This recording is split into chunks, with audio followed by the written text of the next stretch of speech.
Hello everyone, welcome back to my channel restart own life. कैसे हैं आप लोग? आई होप बहुत अच्छे होंगे। और आज मेरे दिन की शुरुआत हुई थी सुबह 5 बजे। और फ्रेंड्स, वैसे तो मैं 5:30 पौने 6 तक तो डेली उठती हूँ, लेकिन आज से मैंने सोचा है कि सुबह मैं उठूँगी जल्दी। नहीं इतनी जल्दी उठ पाऊँगी तो फिर भी मैं 5 बजे तक मैं उठ जाऊँगी और इसके बाद मैं अपनी जो पढ़ाई है वो शुरू करूँगी।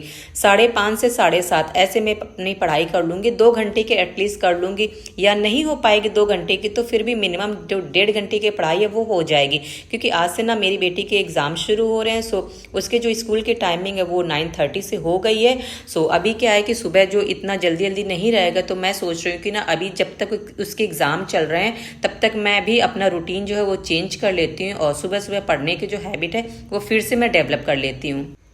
और अभी तो देखिए एग्ज़ाम टाइम में टाइमिंग तो यही रहने वाली है, तो मैंने भी अपना शेड्यूल चेंज कर दिया है। और वैसे भी अक्टूबर में, लास्ट अक्टूबर तक मे बी कि जो स्कूल की टाइमिंग होती है वो देखिए विंटर्स आने वाले होंगे, तो उसकी वजह से ना स्कूल की टाइमिंग 10 o'clock से कर देते हैं। तो जो सुबह वाला टाइम रहेगा ना, तो वो मैं यूटिलाइज़ करने की पूरी कोशिश करूँगी कि मैं अपना जो टाइम है सुबह वाला वो अच्छे से अपनी पढ़ाई में लगाऊँ, और फिर बाकी जो काम बचेंगे घर के वो मैं अपनी पढ़ाई करने के बाद करूँगी, जैसा कि मैं पहले करती थी स्टार्टिंग में। और सुबह उठने के बाद में सबसे पहले जो मेरी हैबिट होती है वो 1 गिलास पानी से शुरू होता है, और वो थोड़ा सा मैं गर्म कर लेती हूँ ताकि जैसे कि पीने लायक हो जाए, और वो 1 गिलास पानी में पीती हूँ। और ऐसे ही मेरे दिन की शुरुआत डेली होती है। और यहाँ पे मैं पढ़ने के लिए बैठ गई हूँ और स्टार्टिंग करूँगी मैं हिंदी से, क्योंकि ना जो जैसे कि कुछ लर्निंग वाला जो सब्जेक्ट होता है वो मैं सोचती हूँ कि सुबह सुबह कर ले तो वो ज़्यादा दिमाग में चढ़ जाता है। और सुबह सुबह मैं देखिए वही सब्जेक्ट पढ़ने की कोशिश करती हूँ जो थोड़ा सा इंटरेस्टिंग हो। कहने का मतलब देखो होता है कि ना सुबह पढ़ने की जो आदत है ना, वो एक तो जब आँख खुलती है ना तो देखो अपने आप को ना मोटिवेट करने के लिए भी थोड़ा सा वो वाला सब्जेक्ट हमको चूज़ करना होता है जो हमको पढ़ते समय बोर ना लगे। और मैं अक्सर ऐसा किया करती थी, पहले भी मैं जब हिंदी थी हिंदी पढ़ लेती थी, या फिर करंट अफेयर्स, ये जो ऐसे सब्जेक्ट्स होते हैं ये मैं पढ़ लेती थी। और अभी क्या है कि जैसे जैसे हमारा जो ये रिवीजन है वो कंप्लीट होता जाएगा, जो बाकी के जो सब्जेक्ट बचेंगे फ्रेंड, वो तो मैं फिर तो देखो कैसा भी टाइम मिलेगा, सुबह मिलेगा या शाम दोपहर, जब भी टाइम मिलेगा मुझे उस टाइम से अपना रिवीजन शुरू कर देना है। और फ्रेंड्स, जैसा कि मैंने हिंदी में आपको बताया हुआ था कि हम लोग ना 3 का सेट बना के चलेंगे, मतलब कि 3 टॉपिक हमारे रहेंगे, पर्यायवाची, विलोम शब्द और साथ में एक अनेक शब्दों के एक शब्द। तो ये जो 3 है ना, हमने संडे तक की टारगेट रखा हुआ है कि संडे तक हमारे 5 सब्जेक्ट हैं, उन 5 सब्जेक्ट को हमको पढ़ना है। और उसमें बहुत ज़्यादा टॉपिक नहीं थे, इसीलिए आपकी मर्जी के अकॉर्डिंग आप अपने सब्जेक्ट चाहे एक दिन में आप चाहे 1 सब्जेक्ट पढ़ लो या 2 सब्जेक्ट पढ़ लो, जैसा भी पढ़ लो, आप बस पढ़ना शुरू कर दो। अगर नहीं भी टाइम मिलता है ना तो भी देखो फ्रेंड, टाइम तो निकालना पड़ेगा, क्योंकि ना टाइम कभी ऐसे नहीं निकलता, हमें ना टाइम निकालना पड़ता तभी निकलता है।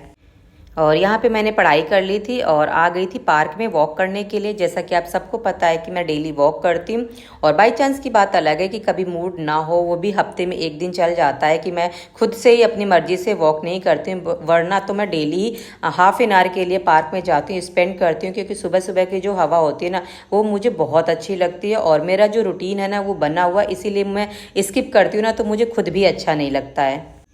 और पार्क से वापस आने के बाद मेरा जो काम शुरू होता है वो किचन के साथ शुरू होता है, क्योंकि भाई खाना तो बनाना ही पड़ेगा, और खाना बनाएंगे नहीं तो खाना खाएंगे क्या और औरों को खिलाएंगे क्या। सो खाना तो हमें बनाना ही है, क्योंकि मैरिड हैं और घर पे बच्चे हैं और हस्बैंड हैं और बाकी के जो मेंबर्स होते हैं उनके लिए आप लोग भी तैयारी करते होगे। सो खाना तो हमारा बनाना एक तरह का ना, हमारे जब भी हम बॉर्न होते हैं, ये समझिए खाना बनाने के साथ ही बॉर्न होते हैं कि हमें घर का जो काम करना है ना वो तो हमें करना ही करना है। और ये तो मुझे भी नहीं पता है कि ये जो इस तरह की जो समाज में जो बनाई हुई प्रथा थी ना कि हमें क्यों बनाना होता है, हमारा ही काम डिसाइड जो है जेंडर होता है ना डिसाइड करने वाला कि नहीं लड़कियों को ये काम करना चाहिए, लड़कों को वो काम करना चाहिए।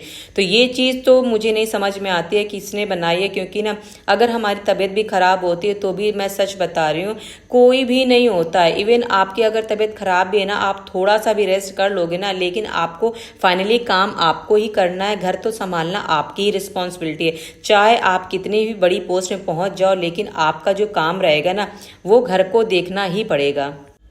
और फ्रेंड्स इसीलिए ना जैसे लड़कियां हैं जब तक उनकी शादी नहीं हुई ना तब तक अगर अपने पैरों पे खड़ी हो जाती हैं तब तक तो बहुत अच्छी बात है, क्योंकि शादी के बाद जो लाइफ होती है ना वो देखो बहुत ज़्यादा डिफ़िकल्ट हो जाती है। पढ़ाई करेंगे, अगर कुछ बनना चाहते तो उसके लिए पढ़ाई करेंगे, अगर नहीं कुछ करना है तो देखो तब तो कोई बात नहीं, चलो ठीक है आपको घर ही संभालना है वो मैनेज कर लोगे, आप घर में आराम भी कर लोगे, घर भी संभाल लोगे, वो बात अलग है। लेकिन अगर सच में अगर आप कुछ करना चाहते हो तो उसके लिए थोड़ा सा तो मुश्किल हो जाता है, क्योंकि बहुत सारे तो कमेंट मेरे पास में भी आते रहते हैं कि नहीं दी हमारे पास भी टाइम नहीं होता, हम किस तरह से अपना टाइम मैनेज करें, हमारे पास तो मुश्किल से 1 से 2 घंटे ही निकल पाता है। तो इसमें हम बताइए पढ़ाई कैसे करें और घर के काम कब करें, और अगर इतना सब कुछ करेंगे भी तो हमारा शरीर है थकता तो है ही ना, क्योंकि इंसान जो है और सारा दिन काम करेंगे पढ़ाई भी करेंगे तो वो भी अपनी रिस्पॉन्सिबिलिटी पे करेंगे। तो ये सारी चीज़ें जो होती है ना वो तो देखो बहुत ज़्यादा मुश्किल होती हैं। इसीलिए जो लड़कियां अगर अनमैरिड है ना तो वो सबसे पहले अपनी पढ़ाई पे ध्यान दे लें। अगर आपके पेरेंट्स कहते हैं ना बच्चे पढ़ लो कुछ बन जाओगे ना तो लाइफ सुधर जाएगी, वो सच बात है। लेकिन कुछ अनलकी ऐसे भी होते हैं ना जो शादी के बाद भी तैयारी करते रहते हैं, लाइक मी।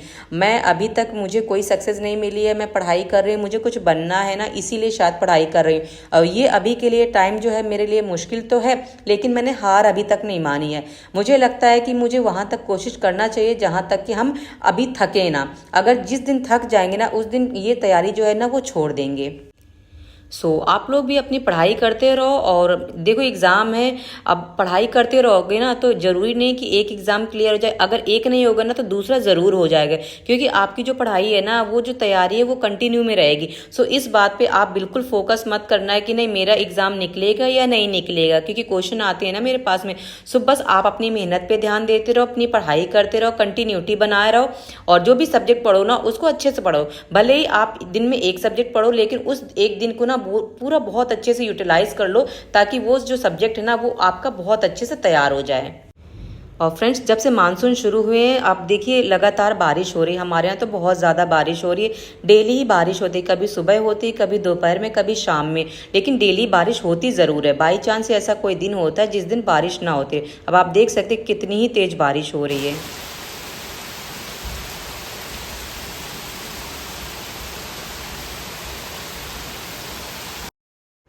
और फ्रेंड्स आज मेरा भी बहुत ज़्यादा सब्जेक्ट पढ़ने का मूड नहीं था, इसीलिए मैंने सुबह हिंदी पढ़ी थी, और अभी जो लगा रही हूँ मैं रीजनिंग। इससे पहले भी आपने देखा होगा कि मैं रीजनिंग का ही पोर्शन लगा रही थी, और अभी भी मैं रीजनिंग को ही कंटिन्यू करूँगी, क्योंकि इसमें ना मैं सोच रही हूँ 2 से 3 जो चैप्टर्स है ना उनको ख़त्म कर दूँ। जैसे कि मैंने आपको जो अल्फ़ाबेट सीरीज़ थी वो मैंने दिया हुआ था, लेकिन जो बाकी के जो जैसे चैप्टर्स हैं उनका मैं रिविज़न सोच रही हूँ मैं कर लूँ। और फ्रेंड्स आप लोग पूछते हैं ना कि दी आप रीजनिंग कहाँ से लगा रहे हो, रीजनिंग की कोई बुक बता दीजिए। तो देखिए रीजनिंग की मेरे पास में पर्टिकुलर कोई बुक नहीं है, मेरे पास ना एक बुक रखी हुई है बैंकिंग की, उसमें ना जो टॉपिक्स हैं वो हैं, लेकिन कुछ टॉपिक्स आपको भी पता है बैंकिंग से और इसमें डिफरेंस होते हैं। तो वो जैसे कि इसमें डाइस हो गया, कैलेंडर हो गया, और मिसिंग जो नंबर्स होते हैं ना फिगर के अंदर जो होते हैं, उस तरह के जो टॉपिक्स होते हैं वो बैंकिंग की बुक में नहीं है। लेकिन यहाँ पे ना मैं जैसे कि ऑनलाइन जो मैंने आपको बताया हुआ था कि यूट्यूब प्लेटफॉर्म, मैं वहाँ से कर लेती हूँ, और वहाँ से मैं प्रैक्टिस कर लेती हूँ, और इनका जो PDF होता है ना वो मैं डाउनलोड कर लेती हूँ ताकि मैं उसका रिवीजन कर लूँ।